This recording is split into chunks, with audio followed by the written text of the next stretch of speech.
आज क्लिफ्टन से केमारी का रास्ता इख्तियार किया। पैदल पैदल साहिल साहिल। क्लिफ्टन के साहिल पर इस साल भी मेहमान आबी परिंदों की कमी थी। वो वक्त तो कब का गया जब फिज़ा में परिंदों का शोर बढ़ जाता था, बादे सबा बेकरार फिरती थी। मगर कहीं कहीं ये दिलकश नज़ारे देखने को मिल गए। कुछ परिंदे लहरों पर डोलते दिखाई दिए। साइबेरिया और रूस से आने वाले ये मेहमान नवंबर से फरवरी तक सिंध और राजस्थान की आबी गुजरगाहों में आते हैं। वहाँ सरहद पार तो उनकी आमद पर खुशियाँ मनाई जाती हैं, त्यौहार का दिन होता है। लेकिन हमारे प्यारे पाकिस्तान में शिकारियों के जाल बिछ जाते हैं और यही इनकी तादाद में कमी की वजूहत है। आई लव फिश से मुराद मछली से मोहब्बत नहीं, हमें मछली खाने से है। मुनाफा देने वाले जानवरों को हम दूरा बना के रखते हैं। बीबीसी की एक रिपोर्ट के मुताबिक इनके शिकार के लिए बाकायदा परमिट दिए जाते हैं, मगर लोग कानून की धज्जियां उड़ाते हुए अपनी मनमानी करते हैं। बलूचिस्तान असम्बली में किसी ने बताया खलीजी मुल्क के एक शहजादे ने पाकिस्तान में 2100 परिंदों का शिकार किया, जो कि एक रिकॉर्ड है। हमने अपने करतूत ऐसे ही कर लिए हैं। कराची की इमारतों में कबूतर सहमे सहमे रहते हैं। कोई तोता टे नहीं करता, गधा सर झुकाए रहता है, घोड़ा आवाज़ निकालने की जुर्रत नहीं करता। गलियों से बत्तियाँ गायब हो चुकी है। रीछ और बंदर तमाशा दिखाने वाले वापस लौट गए हैं। जाने वो दिन कब आएंगे जब हम अहले सफ़ा मरदूद हरम मसनद पे बिठाए जाएंगे।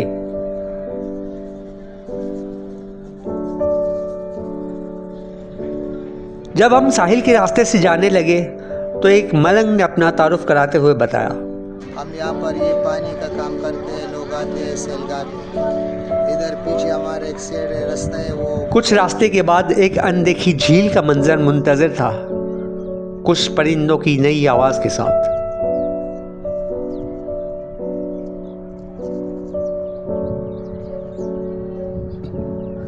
इस अजीबोगरीब घास वाले रास्ते ने हमारे कदम रोक लिए। इन रेशमी राहों में एक राह तो वो होगी तुम तक जो पहुंचती है। जंगल वाले हिस्से से गुजरते हुए एक पगडंडी नुमा रास्ते ने हमारा रास्ता रोक दिया, मगर इस मलंग की बात याद आ गई कि यहाँ खूनख्वार कुत्तों का राज रहता है। बेहतर इसी में जाना कि दलदली रास्ते से गुजरा जाए।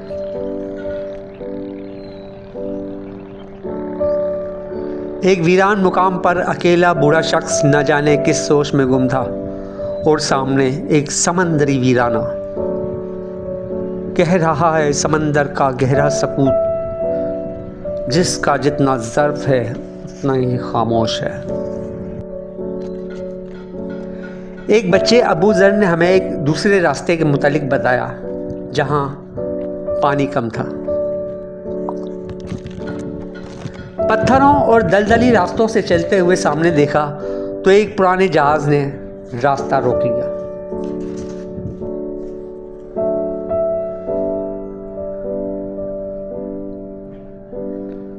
यूं लगता था ये भूतों का जहाज है।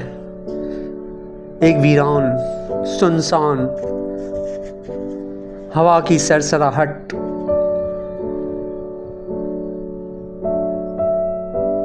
एक शख्स ने हमें बताया अंदर जाने की कोशिश मत करना, ये वाकई आसिफ ज़दा है। रात के वक्त यहाँ रोने की आवाज़ें भी आती है। उसने कुछ ज़्यादा ही बताते हुए कहा कि यहाँ अंग्रेज़ और ख़वातीन को भी देखा है जो पुराने ज़माने के कपड़े पहने हुए थी। ज़्यादा देर यहाँ रुकना मुनासिब नहीं समझा और वापस सड़क की तरफ राह ली। पत्थरों और नालों को फलांगने चले गए।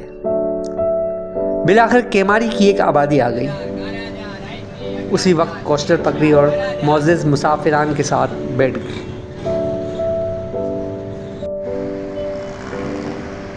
खारादर में ज़रा सी चहलकदमी की और ली मार्केट की मशहूर कलेजी से पेट की आग बुझाई।